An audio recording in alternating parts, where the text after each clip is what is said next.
Assalamualaikum warahmatullahi wabarakatuh. Hamdan syukralillah, salatu wassalaman ala rasulillah wa ala alihi wa sahbihi wa mawala. Asyhadu an la ilaha illallah wahdahu la syarikalah wa asyhadu anna sayyidana Muhammadan abduhu wa rasuluhu la nabiyya ba'dah. Marilah senantiasa kita memuja dan memuji Allah Subhanahu wa taala. Kemudian salawat ma'a salam kepada baginda Nabi Muhammad sallallahu alaihi wasallam dan kepada al dan sahabat beliau sekalian. Rasulullah sallallahu alaihi wasallam bersabda, ayyuma imra'atin ista'tarat summa kharajat famarat ala qaumin liyajidu rihaha fahiya zaniyatun wa kullu ainin zaniyatun. Rawahu Imam Ahmad wan Nasa'i wal Hakim an Abi Musa al-Ash'ari. Dalam satu hadis, Rasulullah sallallahu alaihi wasallam mengkhususkan kepada kaum wanita, kepada para perempuan, yang mana mereka itu di sisi Rasulullah sallallahu alaihi wasallam adalah orang yang mulia, urung-urung yang istimewa di sisi Rasulullah sallallahu alaihi wasallam. Awal sebelum Rasulullah sallallahu alaihi wasallam diangkat menjadi rasul, pada ketika itu kaum wanita tidak mempunyai harga, sehingga apabila dalam satu keluarga ada seseorang yang melahirkan anaknya perempuan, maka ketika itu adalah satu aib yang sangat luar biasa, sehingga mereka akan dikubur hidup-hidup.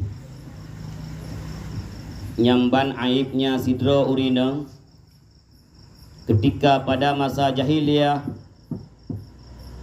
ketika Rasulullah sallallahu alaihi wasallam belum dilahirkan, ketika Rasulullah sallallahu alaihi wasallam belum diangkat menjadi seorang rasul, kemudian mereka menjadi orang yang istimewa ketika Islam tumbuh, ketika Islam lahir, ketika Islam berkembang. Namun seringkali perempuan tersebut yang dimuliakan oleh Allah Subhanahu wa taala, yang dimuliakan oleh Rasulullah sallallahu alaihi wasallam, masa demi masa, waktu demi waktu, sehingga datanglah pada waktu yang sekarang ini banyak mereka yang tidak ingat bagaimana Rasulullah memperjuangkan hak mereka. Banyak daripada mereka yang tidak lagi sadar bahwa mereka pernah diperjuangkan oleh Rasulullah, daripada makhluk yang paling hina menjadi makhluk yang paling mulia. Sehingga Rasulullah sallallahu alaihi wasallam dalam hadis yang lain mengatakan, ketika seorang bertanya kepada Rasulullah, wahai Rasulullah, kepada siapakah aku lebih layak untuk berbakti? Ketika itu Rasulullah sallallahu alaihi wasallam menjawab, ibumu. Kemudian siapa lagi ya Rasulullah? Rasulullah menjawab, ibumu. Dua kali Rasulullah menyebut ibumu.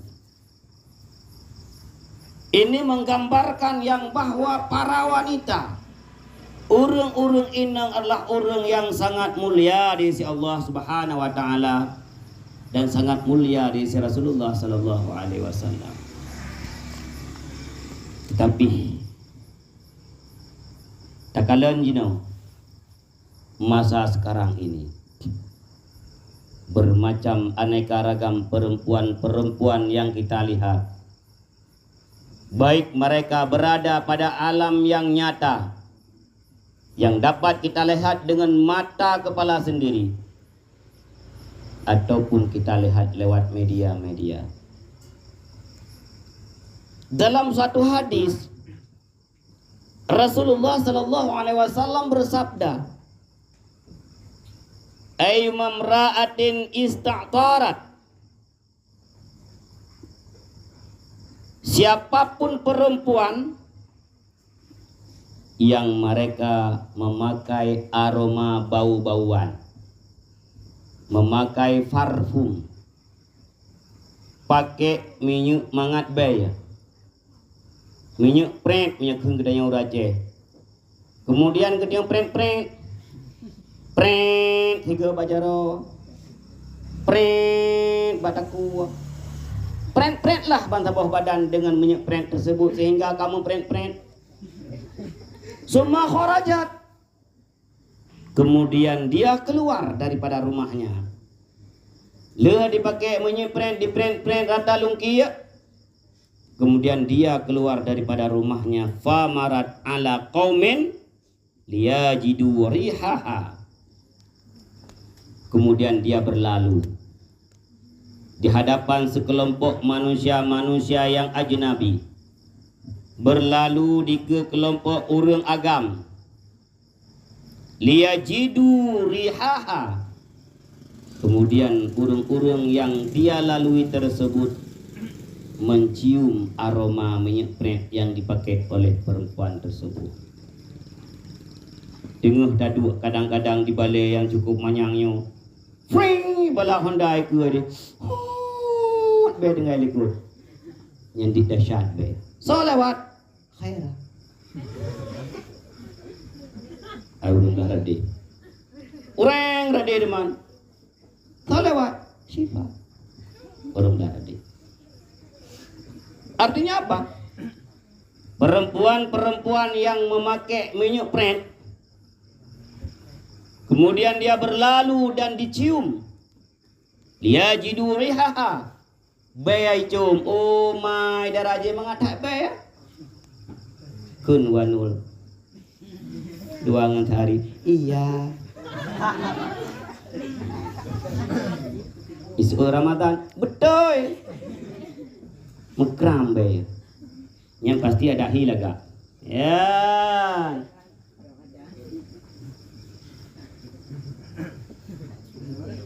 Itu Farid.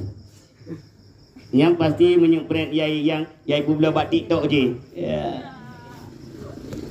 Memakai bau-bauan aroma, kemudian dia lalu pada suatu tempat, dicium aroma wanginya oleh para lelaki, fahiya zaniyatun.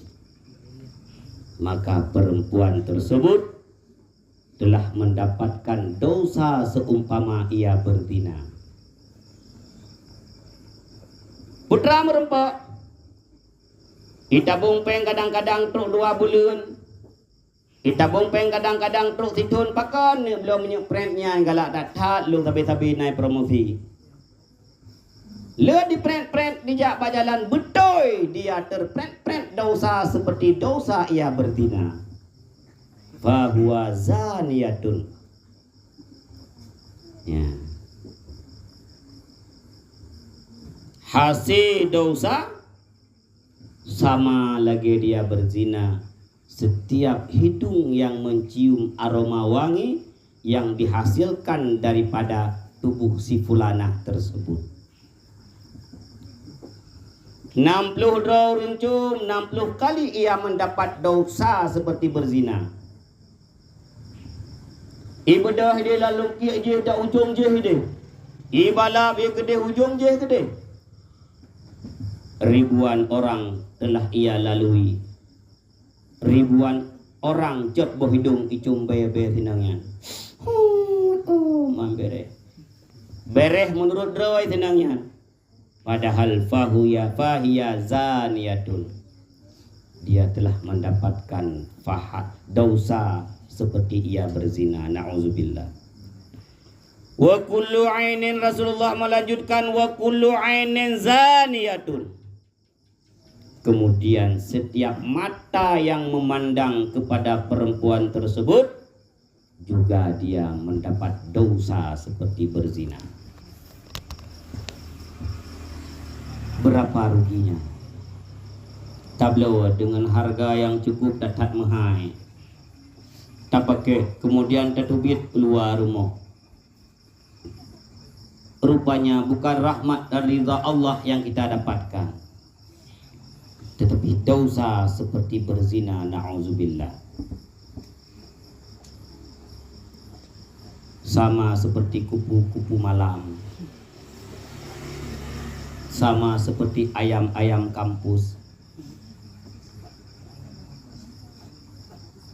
sama seperti orang-orang yang mereka kumpul kebo pada satu tempat, sama seperti wanita-wanita yang hidup pada malam hari di tempat remang-remang. Padahal yang lalu tersebut menutup aurat. Padahal yang lalu tersebut memakai cadar. Tetapi ia telah menghasilkan fahiya zaniyatun, kata Rasulullah. Maka setiap amalan, setiap perbuatan yang kita buat ada tuntunan syariat. Oleh karena demikian, ketika kita telah berusaha menjadi orang baik, menjadi yang terbaik, maka jagalah, peliharalah, sehingga setiap saat kita tidak mendapat dosa-dosa seperti dosa berzina. Na'udzubillah. Karena penzina tersebut adalah golongan-golongan orang yang tidak terhormat. Nyamban urina. Ingat bagaimana Rasulullah sallallahu alaihi wasallam memperjuangkan hak-hak perempuan yang hak tersebut tidak dia dapatkan pada masa jahiliyah. Karena merupakan haknya. Berjuang oleh Rasulullah sehingga dia layak hidup. Perempuan tersebut layak hidup. Tidak lagi menjadi aib. Bahkan pada hadis yang lain Rasulullah mengatakan banyak kelebihan suatu rumah yang apabila dalam rumah tersebut memiliki anak perempuan. Nyamban Rasulullah gemuliakan. Ketika Rasulullah telah mengangkat kita daripada tempat yang ketika itu tidak dihargai, tempat yang dihargai pada tempat yang sangat terhormat, bangai gedenya tak grup gedor dalam gut lo. Petingah oleh Rasulullah dalam lumpur yang kotor yang sangat bau, diangkat derajat wanita menjadi orang yang paling mulia, sehingga beliau menyebutkan ketika seseorang berbakti, berbaktilah kepada ibumu. Ketika ditanyakan kepada siapa lagi ya Rasulullah, Rasul menjawab kepada ibumu 2 kali, baru ayahmu. Pakon jino dia tak dro dalam gudlo. Pakon jino tak dro dalam kakuh-kakuh pesiteng Pakon jino tak dro bak tempat-tempat yang cukup tatat hina. Kadang-kadang bak tempatnya jangankan kupu lain, mengikut sengka jumbo hai di pansa ni bay. Hargailah perjuangan Rasulullah sallallahu alaihi wasallam. Berpakaianlah sesuai dengan tuntunan syariat. Jangan terlalu yang terlalu tersebut membuat perempuan yang pada dasarnya sudah dihargai, diangkat derajat oleh Rasulullah, menjadi perempuan-perempuan yang rendah di sisi agama. Walaupun penyanjung mata-mata liar, buaya-buaya darat, icapnya bereh di darahnya. Tebli mata buaya-buaya darat. Lagi ada 2 ekor buaya-buaya darat. Walaupun mereka cap terbaik, tetapi ketika agama mengatakan tidak baik, maka itu tidak baik. Oleh karena demikian, peliharalah, jagalah diri kita sebagaimana perjuangan daripada Rasulullah sallallahu alaihi wasallam yang telah mengangkat derajat wanita tersebut menjadi orang yang terhormat. Maka inilah nasihat singkat, mudah-mudahan bermanfaat. Billahi taufiq wal hidayah. Assalamualaikum warahmatullahi wabarakatuh.